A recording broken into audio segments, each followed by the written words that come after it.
எல்லா தமிழ் மக்களுக்கும் என்னுடைய வணக்கம். இன்றைக்கி நம்ம கேரளா சமையல் ரொம்ப ஸ்பெஷலாக இருக்கிற புளி உப்புமா, அரிசி மாவு வச்சுட்டு செய்கிற புளி உப்புமா எப்படி செய்யலாம் தான் பார்க்க போகிறது. 2 to 3 பேருக்கு சாப்பிட்றதுக்கான அளவுக்கு தான் நம்ம இன்றைக்கி செய்ய போகிறது. அதுக்காக 1 கப் அளவுக்கு பச்சை அரிசி நல்லா 2-3 டைம் கழுகானதுக்கப்புறம் 2 to 3 மணி நேரம் வரைக்கும் ஊற வச்சுக்கோங்க. ரொம்ப ஊற வேணும்ன்ட்டு இல்லை. இது கூட அரைக்கிறதுக்காக ஒரு சின்ன எலும்பிச்சம்பழம் சைஸ் அளவுக்கு புளி, 3/4 கப் அளவு தண்ணி ஊற்றி ஊற வச்சிருக்கு. அரிசி கூடயே அந்த புளியும் நல்லா கரையட்டும். அதுக்கப்புறம் இது ரெண்டும் ஒன்றா சேர்த்து நம்ம அரைக்க போகிறது. முதல்ல 2 மணி நேரம் ஊறின அரிசி தண்ணி வடிகட்டி மிக்சி ஜாருக்குள்ளே மாற்றி 3/4 டீஸ்பூன் அளவுக்கு உப்பு, புளித்தண்ணி கரைய வச்சது அப்படியே முழுசாக சேர்த்துருக்கு.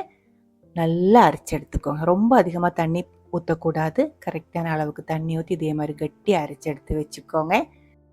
தாளிக்கிறதுக்காக கொஞ்சம் குழிவாக இருக்கிற ஒரு கடாய்க்குள்ளே 2 to 3 டேபிள் ஸ்பூன் அளவுக்கு எண்ணெய் ஊற்றிக்கோங்க. எண்ணெய் கொஞ்சம் அதிகமாக எடுக்கிறது எப்போவுமே டேஸ்ட்டாக இருக்கும். எண்ணெய் சூடானதுக்கப்புறம் 1/2 டீஸ்பூன் அளவுக்கு கடுகு போட்டுருக்கு. இதுக்குள்ளே நம்ம காரத்துக்காக சேர்க்கறது இந்த ஒரு மிளகு தான். இதுதான் இதுக்கு டேஸ்ட்டாக இருக்கும். தயிர் மிளகு, இங்கே வந்து கொண்டாட்ட மிளகு அப்படிலாம் சொல்கிறேன். இந்த ஒரு மிளகு கொஞ்சம் இடித்து எடுத்து வச்சுக்கோங்க. கடுகு வெடித்ததுக்கப்புறம் 1 டேபிள் ஸ்பூன் அளவுக்கு வேர்க்கடலை. பச்சையாக இருக்கிறது போட்டால் கொஞ்சம் டைம் ஆகும் வறுத்தெடுக்கிறதுக்கு. வறுத்த வேர்க்கடலை போட்டால் நல்லா சூடு பண்ணி எடுத்துக்கோங்க. அதுக்கப்புறம் இதுக்குள்ளே 1 டீஸ்பூன் அளவுக்கு உளுந்தம்பருப்பு சேர்த்துருக்கு. உளுந்தம்பருப்பு நல்லா பொன்னிறமாக வறுத்ததுக்கப்புறம் ஃப்ரெஷ்ஷாக இருக்கிற மணமாக இருக்கிற கறிவேப்பிலை தாராளமாக சேர்த்துக்கலாம். இதுக்குள்ளே நம்ம இஞ்சி, அதே மாதிரி வெங்காயம், அதே மாதிரி எதுவுமே சேர்க்கறது இல்லை. கருவேப்பிலை கூடவே 2-3 வரமிளகாய் கட் பண்ணி சேர்த்துருக்கு. இந்த மிளகு வந்துட்டு ஒரு கலருக்காக தான் நான் சேர்த்துருக்கிறது, வேணான்ட்டு இல்லை. காரத்துக்காக நம்ம அந்த தயிர் மிளகு இடிச்செடுத்து தான் சேர்த்துருக்கிறது. இந்த கொண்டாட்ட மிளகு தயிர் மிளகு சேர்க்கும்போது 2 சேர்த்தா போதும். ரொம்ப அதிகமாக காரம் ஆகாமல் பார்த்துக்கோங்க. கூடவே 1/4 டீஸ்பூன் அளவுக்கு பெருங்காயத்தூள் கூடி சேர்த்து நல்லா ஒரு டைம் கலந்து விட்டதுக்கப்புறம் தீ வந்து கம்மி பண்ணி தான் வச்சுருக்கு. அதுக்குள்ளே நம்ம அரைச்சி எடுத்து வச்சுருக்கிற அரிசி மாவு ஊற்றிக்கோங்க. அரிசி மாவு ரொம்ப கட்டியாயும் போகக்கூடாது, ரொம்ப தண்ணி மாதிரியும் ஆகாமல் பார்த்துக்கோங்க. அதுக்கப்புறம் லோ ஃப்ளேம்லேயே நல்லா இதே மாதிரி மிக்ஸ் பண்ணி விட்டு மெதுவாக உதிரியாக பண்ணி எடுத்துக்கலாம். இந்த மாதிரி செய்கிறதுக்கு நான் வந்து நான்ஸ்டிக் கடாய் எடுக்கும்போது ரொம்ப அமர்த்தி செய்ய முடியறதில்ல.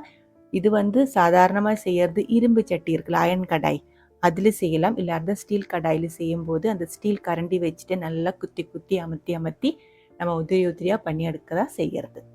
அது நீங்கள் செய்யும்போது வீட்டில் என்ன கடாய் இருக்குமோ அதுக்கு தகுந்த மாதிரி பார்த்து பண்ணிக்கோங்க. கொஞ்சம் நேரம் இதே மாதிரி லோ ஃப்ளேமில் நல்லா உதிரியாக அமர்த்தி செஞ்செடுக்கும்போது நமக்கு உப்புமா வந்து இதே மாதிரி நல்லா உதிரியாக கிடைச்சிடும். லாஸ்ட்டாக வந்துட்டு கொஞ்சம் நறுக்கின கொத்தமல்லி இலை கூடி சேர்த்து மிக்ஸ் பண்ணும்போது ரொம்ப டேஸ்ட்டாக இருக்கும். உங்களுக்கு புளியோட டேஸ்ட் ரொம்ப பிடிக்கும் அப்படின்னா இன்னும் கொஞ்சம் அதிகமாக புளி கூடி சேர்த்துக்கலாம். நான் இப்போ கரெக்டான அளவுக்கு தான் சேர்த்துருக்கு. 1 கப் அளவு அரிசி மாவுக்கு ஒரு சின்ன எலும்பிச்சம் சைஸ் அளவுக்கு புளி. அந்த புளியோட டேஸ்ட்டுக்கு தகுந்த மாதிரி உப்பு கூடி சேர்க்கணும். அரைக்கும் போது மாவோட டேஸ்ட்டு பார்க்குறதுக்கு மறக்காதீங்க.